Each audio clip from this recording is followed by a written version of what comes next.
नमस्कार आप सभी को आपके ही अपने प्यारे से YouTube चैनल VR एजुकेशन के ऊपर में आप सबों का बहुत बहुत स्वागत है। और आशा और उम्मीद करता हूं कि आप सब एकदम स्वस्थ होंगे, मस्त होंगे और आप अपने तैयारी में एकदम व्यस्त होंगे।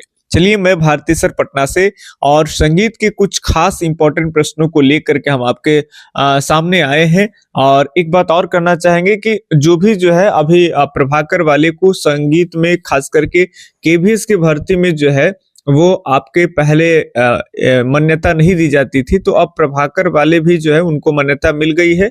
तो अभी तक जो बच्चे फॉर्म नहीं डाले हैं तो आप आराम से जा करके तुरंत जो है वो साइबर कैप में डाल ले, है ना। तो चलिए, आज हम इंपॉर्टेंट प्रश्न को पहले देखें। ललन पिया किससे संबंधित है? तो ललन पिया जो है वो आपके ठुमरी से संबंधित हो जाएंगे। ए ऑप्शन ही सही हो जाएगा। अगला कुछ आपको रागों की स्वरावली दी गई है, आप इस स्वरावली को देखें। मंद्र नी है, उसके बाद सा रे मा रे और प सा रे सा, ये दिया गया जो स्वरावली है भाई किस राग को बताता है, फटाफट से बताएंगे। तो ये जो है वो आपके वृंदावनी सारंग को रिप्रेजेंट करता है, तो यहाँ पे बी ऑप्शन सही हो जाएगा।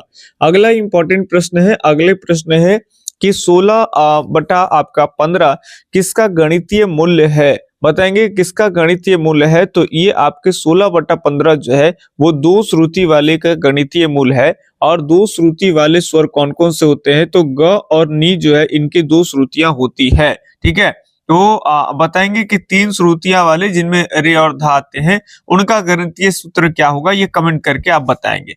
बाकी आपको एक छोटी सी जानकारी दे दें कि जो बच्चे अभी नए आए हैं उनको बता दें, इधर उधर भटकने से कहीं कोई फायदा नहीं है। 1000, 2000, 2500 का बैच लेने से कोई फायदा नहीं है। हमारे चैनल के द्वारा जो है एप्लीकेशन पे क्लास चल रही है, मात्र 499 रुपए की राशि में जो है वो आपको बैच दिए जा रहे हैं, जिसमें पूरे थ्योरी वाले सेक्शन को एकदम बारीकी से टू द पॉइंट जो है वो और ट्रिकली समझाया जा रहा है। क्योंकि संगीत में बहुत सारे जो चीजें हैं जिसमें याद करने में बड़े कठिनाई है, तो सारे टीचर आपको प्लेन में दे देंगे कि ये गमक के प्रकार है, तो ये श्रुतियों का प्रकार है, तो ये है, तो वो है, तो वो श्रुति माने वो नाद है, ये संगीत वो संगीत, सारा कुछ आपको करा देंगे।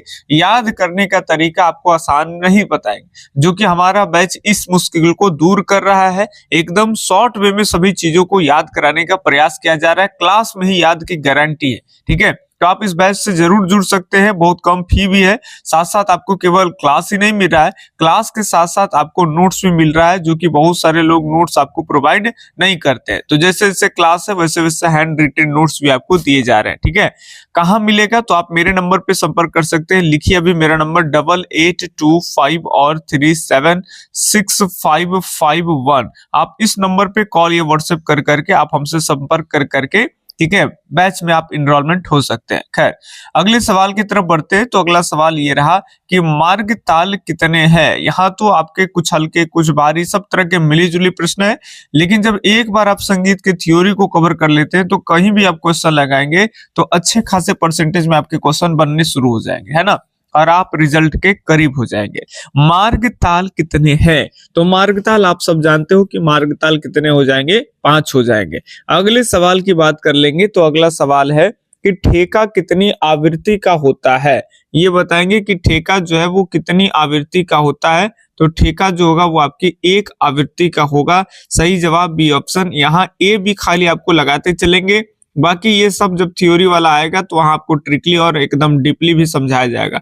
तो दोनों काम चल रहा है, ट्रिकली और डीपली, है ना। आपको कहीं से भी बैच में अनसेटिस्फैक्शन जैसा नहीं लगेगा, पूरा का पूरा आपको लगेगा 499 दिए, लेकिन 2000 वाली जो बैच में सेटिस्फैक्शन नहीं मिलता है वो आपको 499 वाली बैच में हमारे यहाँ मिल सकता है आपको, ठीक है। चलिए, प्राचीन काल में आलाप में रूपकालाप्ति के कितने भेद है? तो कितने भेद है भाई? तो यहाँ आपके कितने भेद हो जाएंगे? 2 भेद हो जाएंगे, ठीक है। 881 बात कर लेंगे प्राचीन काल में रूपकालाप्ति के कितने भेद हो जाएंगे? तो 2 भेद हो जाएंगे। अगले सवाल देखें। तो अगला सवाल है, पंडित विष्णु दिगंबर पलुस्कर का जन्म महाराष्ट्र के किस स्थान पर हुआ था? तो पंडित विष्णु दिगंबर पलुस्कर का जन्म जो है वो महाराष्ट्र के कोल्हापुर के गुरंदवाड़ में हुआ था। तो ये याद रखिएगा आप, बी ऑप्शन सही हो जाएगा। अगले सवाल देखिए, 883 नंबर सवाल, 883 नंबर सवाल। तो ये रहा आपके सामने 883 83 नंबर सवाल। ठीक, चलिए आप इस नंबर पे संपर्क कर सकते हैं, जिसमें आपको सारा कुछ मिल सकता है, स्टडी मटेरियल मिल जाएगा।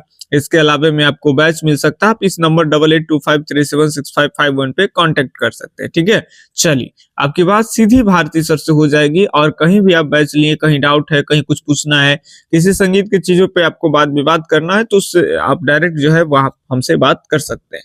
ठीक है, चलिए जब स्वर अपने स्थान से 1 सेमीटोन ऊंचा हो तो वह क्या कहलाता है, बताएंगे। तो जब स्वर अपने स्थान से 1 सेमीटोन अगर ऊंचा हो जाता है तो उसे शार्प कहेंगे। ठीक है, अगले सवाल की बात करते हैं। तो अगला सवाल ये रहा आपके सामने, हलीम जाफर जो है, हलीम जाफर ये हलीम जाफर खान किस बात से संबंधित है। तो हलीम जाफर खान जो है वो आपके सितार से संबंधित हो जाएंगे।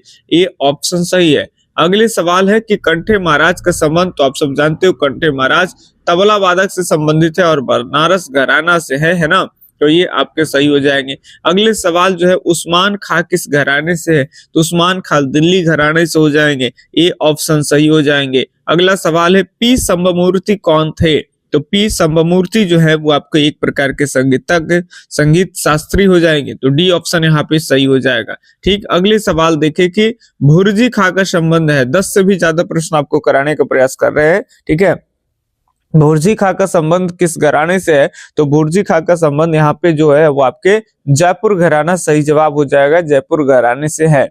अगला सवाल जो है आपके कि हद्दू खां का किस घराने से ताल्लुकात है। हस्सू खां, हद्दू खां आप नाम सुने ही होंगे, तो इनका जो है वो आपके ग्वालियर घराने से संबंधित हो जाएंगे। अगले सवाल है गत्य के कितने प्रकार होते हैं, तो गत्य के जो है आपके 2 प्रकार होते हैं। अन्नपूर्णा देवी के पति का नाम क्या है, आप जानते हो अलाउद्दीन खां के दामाद, और अन्नपूर्णा देवी के पति, अन्नपूर्णा देवी अलाउद्दीन खां के बेटी है। तो इनके दामाद का जो पति का नाम है, तो पति का नाम इसमें क्या है जी, तो कोई नहीं है ना, पूर्णा स्वामी नहीं होगा, अलाउद्दीन के तो में पिताजी हैं, भवानी प्रसाद नहीं हो, तो सही जवाब हो जाएगा कोई नहीं। तो क्या होंगे, तो रविशंकर हो जाएंगे। ठीक है, तो ये इस तरह से आपको 10 से भी ज्यादा प्रश्न जो है वो आपको करा दिए। सीरीज कैसा लगा कमेंट करके बताएंगे। ऐसे ही कुछ कुछ क्वेश्चन कम समय में ज्यादा से ज्यादा क्वेश्चन का प्रैक्टिस हम बीच बीच में लेकर के आएंगे।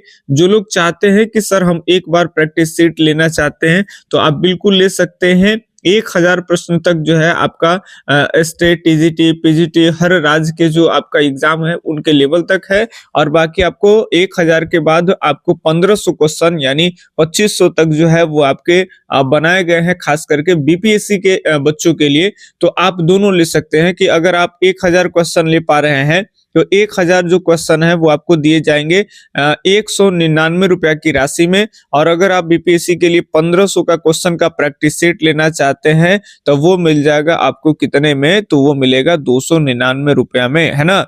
तो आपको पेमेंट आपको इसी नंबर पे करके और आप पेमेंट का गूगल पे, फोन पे से करके और इसी नंबर के व्हाट्सएप पे स्क्रीनशॉट भेज देना है, आपको पीडीएफ के रूप में मिल जाएगा। ठीक है, 1500 क्वेश्चन का प्रैक्टिस सेट। और अगर आप जो बच्चे 499 वाला बैच लेते हैं तो 499 के बैच में उसमें सारा कुछ रहेगा, उसमें क्लास रहेगा, नोट्स रहेगा, ठीक है, और आपको प्रैक्टिस सेट भी दिए जाएंगे, तो अलग से कोई पैसे फिर देने की जरूरत नहीं हो जाएगी। चलिए बाकी हम मिलते हैं आपसे अगले दिन अगले वीडियो सीरीज में। तब तक के लिए धन्यवाद। जय हिंद, अल्लाह।